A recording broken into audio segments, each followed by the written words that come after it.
On today's episode of the Duck Zone 503 podcast, we're going to talk about the most recent commitments for the Ducks through the transfer portal. Dan Lanning is getting to work. Ducks on fire on the transfer portal. Guys, my name is Dominic Peterson. This is the Duck Zone 503 podcast where we talk all things Oregon football. Whether you're a first-time viewer of the channel or a long-time viewer, always tuning in. Kindly ask, guys, you know the drill. Go hit that like and subscribe button down below. It easily helps me grow this channel through the algorithm. But most importantly, guys, what really helps grow this channel is telling your friends and family about the podcast. If you guys got any friends or family that love the Ducks as much as we do, tell them about this podcast, the Duck Zone 503 podcast on YouTube. Go Ducks, baby. All right, Dan Lanning's getting to work, guys. It's getting crazy. It's getting hot. We knew it was going to be like this after the spring game. It's taking a little more time than Duck fans anticipated, but things are getting rolling. Let's talk about it, okay? It was a double quack Monday for the Ducks as they landed two key transfer portal commitments on the same day. Now, let me remind you guys, okay, the transfer portal window is closed for the summer. Players can no longer opt into the portal unless they're a graduate transfer. Anyone who's already looking for a new team, though, already in the portal, is free to take visits and then ultimately commit to whoever they'd like. So that's just a reminder for everyone out there. Now, let's start and talk about the first commitment that happened for the Ducks on Monday afternoon. Former East Carolina offensive lineman Nishad Strother committed to transfer to Oregon on Monday following a visit to Eugene this weekend.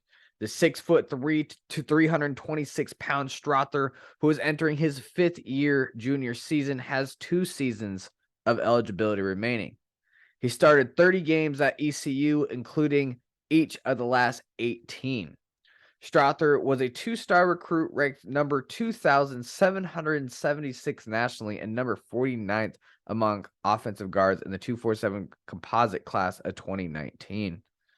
Now, guys, if you guys want to know about a little bit about Nishad Strother, let's talk about his first and foremost position of versatility. While his main position for Strother in his career has been left guard primarily, he started collegiate ball playing at the left tackle spot. So one of the main things that Dan Lanning and all these coaches out on Oregon on the roster have stressed is the ability to play multiple positions and learn multiple spots.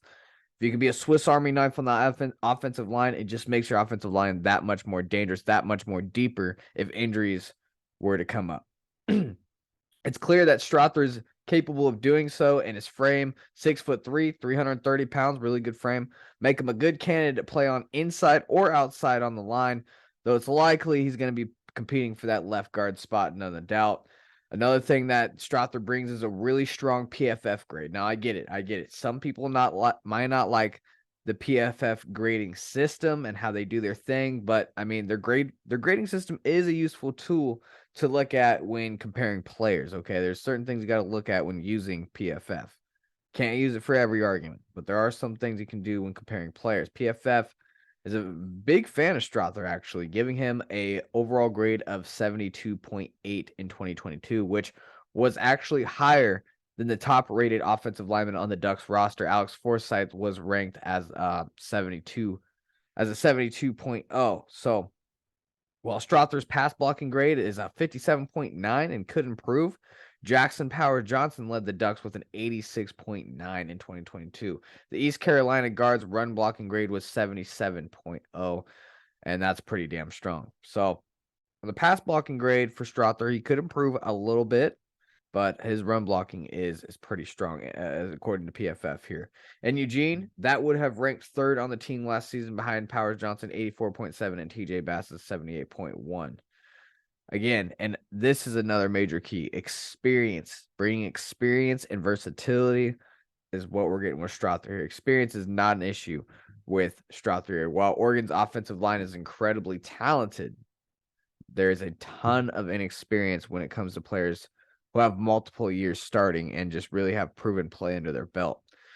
Josh Connerly, Jackson Powers Johnson, and Marcus Harper are 3 players who could end up starting, but all have less than 1,000 snaps played. Strother, on the other hand, 34 games, career games played, starting 30 of them. If you look at his total career snaps, he has 2,024.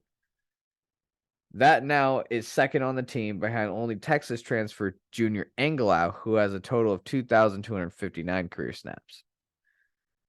Both those guys are transfers. Both bring major loads of experience. And one thing when it comes to the offensive line position that I always stress is getting snaps, getting the young guys in there, getting them play, because a position as O-line, you need to be in the game and need to be playing. You can only do so much watching other guys play. You need to be in there and you need to get a game experience. And bringing over 2,000 career snaps, this is going to be a hotly contested battle for sure.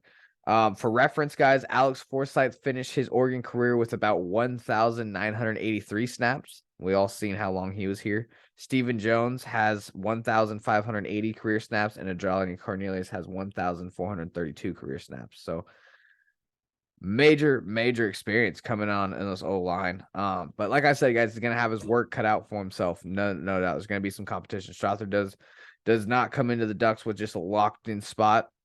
No doubt. Like I said earlier, he projects as a left guard, so he enters one of the most contested position battles on this front line. Between Marcus Harper, Junior Angelau, and now you add in Strother, it's going to be incredibly entertaining to watch who comes out on top and gets that starting spot. It's clear as day, though. Whoever gets that starting spot's gonna earn it. And they're gonna earn it, and they're gonna be the best man wins, right? And then another thing is clear. Point number 2 is that if there's injuries on this O-line, the Ducks now have depth and experience to back that up. And versatility is big too. A lot of these guys can play at a different position on the inside and the outside. So that just makes it even more interesting to see what happens during the fall. Overall, like I said, guys, Dan Lanning has always said that they'll continue to jump at opportunities to make this team better, no matter what the position is. And they clearly like what Strother brings to the table. I think this adds much needed experience and depth to this O-line room. And welcome to the team, Strother. Okay. Now that's just one half of the video, guys. Into the second part.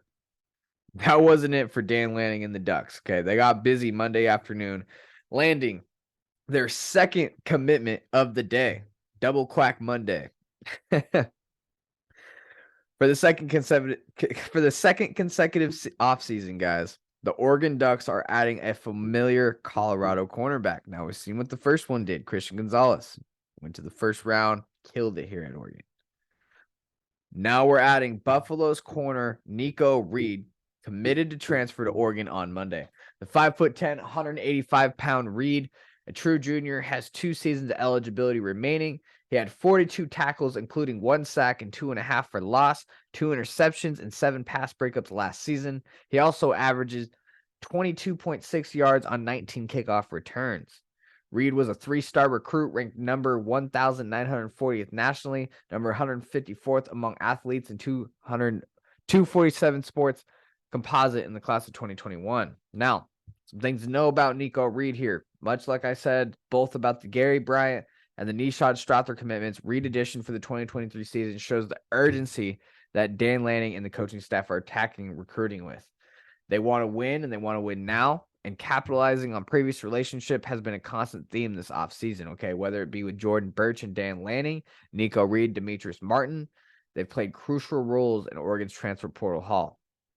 Now, evaluating Reed here, Reed played in all 12 games as a true freshman before starting in all 12 as a sophomore. He's a bit smaller quarterback, 5'10", 185 pounds, but a skill set gives the Ducks versatility and the ability to defend different types of receivers, okay? The Ducks have a lot of big, long receivers, okay? Bringing a little more smaller, more twitchier corner to the room is going to be good. He's got really good twitch to his game, short area burst, which is valuable traits to have to a defensive back, especially when you're going to be, needing change of direction, right? Reed has a good feel for the game, was very productive as a sophomore in 2022, as evidenced by his 2 interceptions and 9 pass breakups. He wreaks havoc, right? He also brings additional value as a playmaker on special teams, will no doubt carry over to his play into the secondary. Now, Reed joins a cornerback room that is very crowded in terms of bodies, because there's a lot of corners in this room. But it's relatively thin when it comes to production at the college level, because there's not a lot of proven talent in this room. Now, He gives the Ducks a different body type compared to the longer Triquez Bridges and Kyrie Jackson, which should help them defend teams like Washington, USC. Okay, these teams have really good shifty playmakers that they'll come across. So adding a guy like this that can kind of match up probably a little better with those type of guys is going to be key. It's hard to say if he'll start right off the jump with Oregon, but you got to bet he'll be on a fast track because Demetrius Martin, the DB coach here, yee, got to say it every time, yee. He recruited Nikko Reed out of high school. So that is very key. So you got to expect Reed to catch on pretty quick here. And I really like the addition, and I really feel much better about this cornerback room moving forward rather than I did prior to the spring.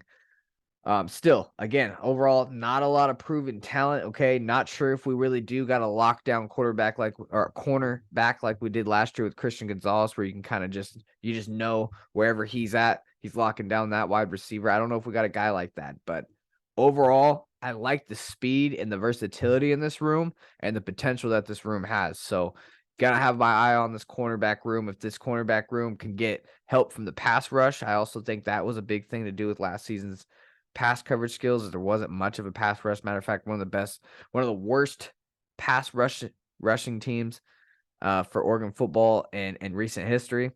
And we have to go back to the 80s with how bad the sack production was. So we can get some push up front with Jordan Birch, some key transfers, and get some versatility on this secondary. It should be key for Oregon. A lot of depth, a lot of talent should create serious competition within this room. It's going to be fun to watch. Nikko Reed is the 14th FBS transfer addition to the Ducks this offseason. He joins linebackers Justin Jacobs, who joined from Iowa, Connor Sewell, Arizona State, receivers Trayshawn Holden from Alabama, Tez Johnson from Troy, and Gary Bryant Jr. from USC. Cornerback Kyrie Jackson from Alabama, offensive lineman Junior Engelau from Texas, and Nishad Strother from East Carolina, who we just talked about. Safeties Evan Williams, Fresno State, and Tyshim Johnson from Ole Miss. Edge rusher Jordan Birch from South Carolina, and tight ends Casey Kelly from Ole Miss, Caden Ludwig from Colorado, plus FCS transfer offensive lineman Johnny Cornelius from Rhode Island. The addition of Reed gives Oregon 86 projected scholarship players in the fall. Another commitment means more momentum on the recruiting trail for Dan Lanning and the Ducks as they look ahead for Saturday. Okay, Saturday is going to be a key date for all Duck fans and Dan Lanning and the staff to watch, when All-American quarterback Michael Van Buren and defensive lineman Xavier Sims, the number one player in Oklahoma, are both set to announce. Both have crystal balls set for Oregon, so it could be another double quack Saturday instead of a Monday, and we'll have to hop on the podcast and cover that if any of those guys commit. Hopefully both of them do. Again, I really appreciate everybody for tuning in once again. I'm your host, Dominic Peterson. This is the Duck Zone 503 podcast, where we talk all things Oregon football. If you haven't already, guys, hit that like and subscribe button. Tell your friends and family about the podcast. Look out for Saturday, guys. We could have another double quack commitment day. It was a great day to be a Duck on Monday. Big transfer portal additions to the team. Dan Lanning is cooking, guys. Go Ducks. I'll see you in the next podcast.